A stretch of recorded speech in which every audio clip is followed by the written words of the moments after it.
Hello guys, ഇന്നാണ് എൻ്റെ visa extension. അപ്പോൾ ഞാൻ വിചാരിച്ചു അതിൻ്റെ വ്ളോഗും കൂടി എടുക്കാമെന്ന്. കുറച്ച് പേർക്കെങ്കിലും ഉപകാരപ്പെടും. ശരിക്കും എനിക്കിവിടെ വന്ന ടൈമിൽ എന്നോട് ആരൊക്കെ പറഞ്ഞിട്ടുണ്ട് നമുക്ക് 30 ക്രെഡിറ്റ് കാണിക്കണം എന്ന്. ഫസ്റ്റ് വിസ എക്സ്റ്റൻഷന് പോലും നമ്മൾ 30 ക്രെഡിറ്റ് കാണിക്കണം എന്ന് എന്നോട് ആരോ പറഞ്ഞിട്ടുണ്ടായിരുന്നു.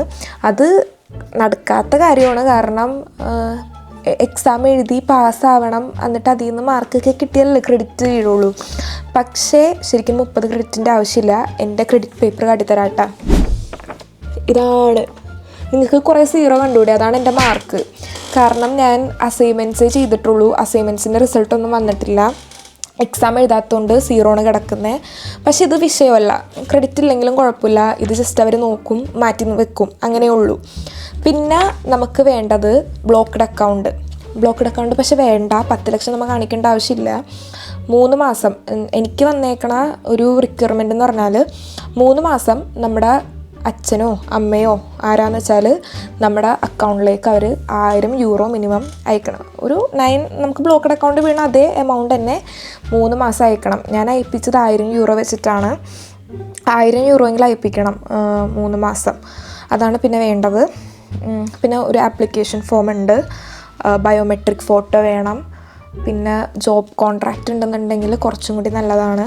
ഇല്ലാന്നുണ്ടെങ്കിലും കുഴപ്പമില്ല, നമുക്ക് വീട്ടിൽ നിന്ന് പൈസ അയക്കുന്നുണ്ടെന്ന് അവർ ബോധിപ്പിച്ചാൽ മതി.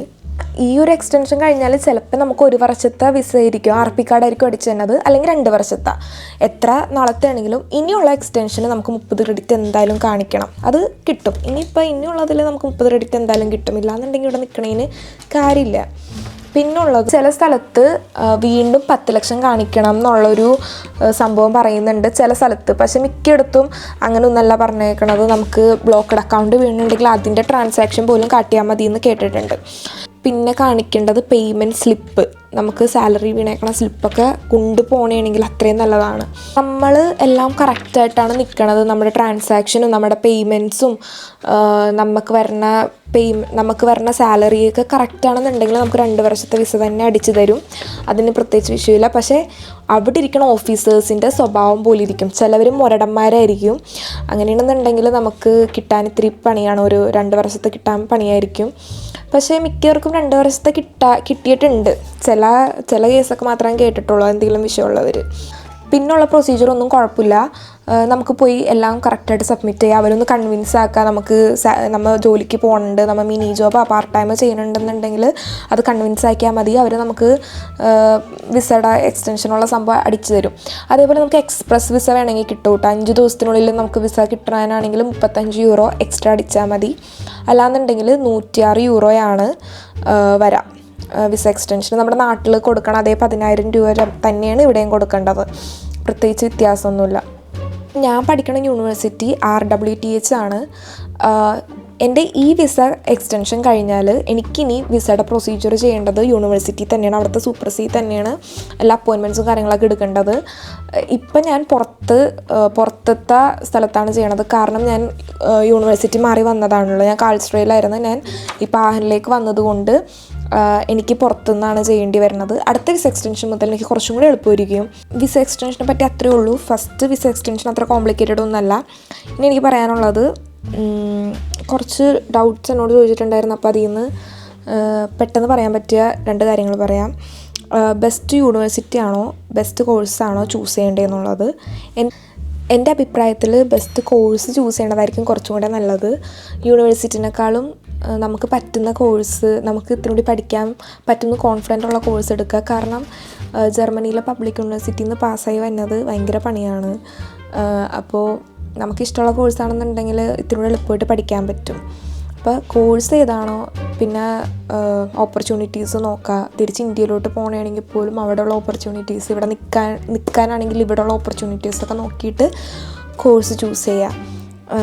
അപ്പോൾ വിചാരിക്കും ഞാൻ അങ്ങനെയൊക്കെ ഒന്നല്ല കേട്ടോ ചെയ്തത്, ഞാൻ തോന്നിയ കോഴ്സ് എടുക്കുക വരാ. എന്നെപ്പോലെ ആരും ചെയ്യരുത്. നിങ്ങൾ കറക്റ്റായിട്ടൊരു എയിമുള്ള ആൾക്കാരാണെന്നുണ്ടെങ്കിൽ നല്ലൊരു കോഴ്സ് എടുത്ത് വരണം എന്നാണ് എൻ്റെ ഒരു അഭിപ്രായം, യൂണിവേഴ്സിറ്റിനേക്കാളും. പാർട്ട് ടൈം ജോബ്സിനെ പറ്റിയിട്ടാണ് കേട്ടോ പിന്നെ എനിക്ക് വന്നേക്കണ സംശയം. അത് ഞാൻ ഡീറ്റെയിൽ ആയിട്ടൊരു വീഡിയോ ചെയ്യാൻ പ്ലാൻ ചെയ്യുന്നുണ്ട്. അതങ്ങനെ ചെയ്യാം. ഇതിപ്പോൾ പെട്ടെന്ന് എടുക്കണോണ്ട് ഞാൻ പ്രിപ്പേർഡ് അല്ല. അക്കോമഡേഷൻ എങ്ങനെ കണ്ടുപിടിക്കാം? വേഗ എന്ന് പറഞ്ഞൊരു ആപ്പ് ഉണ്ട്, ഞാൻ അതിൻ്റെ ലോഗോ ഇവിടെ ഇട്ടേക്കാം. അതുവഴിയിട്ട് നമുക്ക് അക്കോമഡേഷൻ കിട്ടും. പ്ലസ് നമുക്ക് കുറേ ഇന്ത്യൻസ് ഗ്രൂപ്പ് ഉണ്ടാവും, അക്കോമഡേഷൻ്റെ ഒരു ഗ്രൂപ്പ് ഉണ്ടാവും. അപ്പോൾ ആരെങ്കിലുമൊക്കെ ആയിട്ട് കോൺടാക്റ്റ് ഉണ്ടാക്കുക, ആ ഒരു സിറ്റിയിലുള്ള ആരെങ്കിലുമായിട്ട് കോൺടാക്റ്റ് ഉണ്ടാക്കിയാൽ അതിനുള്ള ഗ്രൂപ്പ് ലിങ്ക് ഒപ്പിക്കാം. അപ്പോൾ കുറേ അഡ്വർടൈസ്മെൻറ്റ് നമുക്ക് കണ്ട് അക്കോമഡേഷൻ അങ്ങനെ സെറ്റാക്കാൻ പറ്റും. ഞാനിപ്പോൾ ശരിക്കും വീഡിയോ എടുക്കാൻ നിർണ്ണയിച്ചത് വിസ എക്സ്റ്റൻഷനെ പറ്റിയിട്ടാണ്.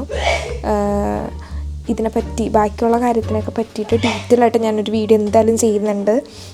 പിന്നെ പറഞ്ഞേക്കണത് ജർമ്മൻ ലാംഗ്വേജ് ഇല്ലെങ്കിൽ എങ്ങനെ ജീവിക്കാൻ പറ്റുമോ, എങ്ങനെയാണ് പഠിക്കാൻ പാടാണോ എന്നുള്ളത്. ജീവിക്കാൻ പറ്റുമെന്ന് വെച്ചാൽ ഞാൻ 1 വർഷം ജീവിച്ചു, എനിക്ക് ഒരു ജർമ്മൻ ലാംഗ്വേജും ഇല്ല, ജീവിക്കാൻ ഒരു പ്രശ്നവുമില്ല, നമുക്ക് ആംഗ്യ ഭാഷ കാണിച്ചാലും ജീവിക്കാം. പക്ഷേ ഇനി ഫ്യൂച്ചറിൽ നല്ല ജോലി വേണമെന്നുണ്ടെങ്കിൽ, ഇവിടെ PR കിട്ടണം എന്നുണ്ടെങ്കിൽ ജർമ്മൻ ലാംഗ്വേജ് എന്തായാലും വേണം. ജർമ്മൻ ലാംഗ്വേജ് ഇല്ലാത്തൊരു ജോലിക്ക് കയറിയിട്ടുണ്ട്, പക്ഷേ അതനുസരിച്ചിട്ടുള്ള കോഴ്സായിരിക്കണം, അതനുസരിച്ചിട്ടുള്ള കഴിവ് നമുക്ക് വേണം. അല്ലാന്നുണ്ടെങ്കിൽ ലാംഗ്വേജ് ഇമ്പോർട്ടൻ്റ് ആണ്. പഠിക്കാൻ പാടാണോ എന്ന് ചോദിച്ചാൽ അറിയാത്തൊരു സംഭവം നമ്മൾ A to Z അല്ല, A മുതൽ നമ്മൾ പഠിക്കണം, ABCD അങ്ങനെ മുതൽ നമ്മൾ പഠിച്ച് വരണം. പക്ഷേ ഇവിടെ ഞാൻ കണ്ടിട്ടുള്ളത്, ഇവിടെ നിന്ന് സർവൈവൽ വിസൊക്കെ കയറി വന്നേക്കണത്, അതേപോലെ ഇല്ലീഗലായിട്ട് കയറി വന്നേക്കണവർക്കൊക്കെ നന്നായിട്ട് ജർമ്മൻ അറിയാം. അവർ 1 വർഷം ഇതിന് വേണ്ടിയിട്ട് മാത്രം പോയി പഠിക്കണവരാണ്. അങ്ങനെ നമ്മൾ ഡെഡിക്കേറ്റഡ് ആയിട്ടിരുന്ന് പഠിച്ചാൽ പഠിക്കാൻ പറ്റും എന്നാണ് എനിക്ക് തോന്നിയേക്കണത്. ഞാൻ പഠിക്കാത്തതുകൊണ്ട് എനിക്ക് അതിനെപ്പറ്റി ഇങ്ങനെ പഠിക്കണം അങ്ങനെ പഠിക്കണം എന്നൊന്നും പറയാൻ പറ്റില്ല. ഇപ്പം വിസ എക്സ്റ്റൻഷന് വേണ്ടിയിട്ട് പോകാൻ വേണ്ടിയിട്ട് പോണേണ്. അപ്പോൾ ഇന്നത്തേക്ക് വീഡിയോ ഇത്രേ ഉള്ളൂ.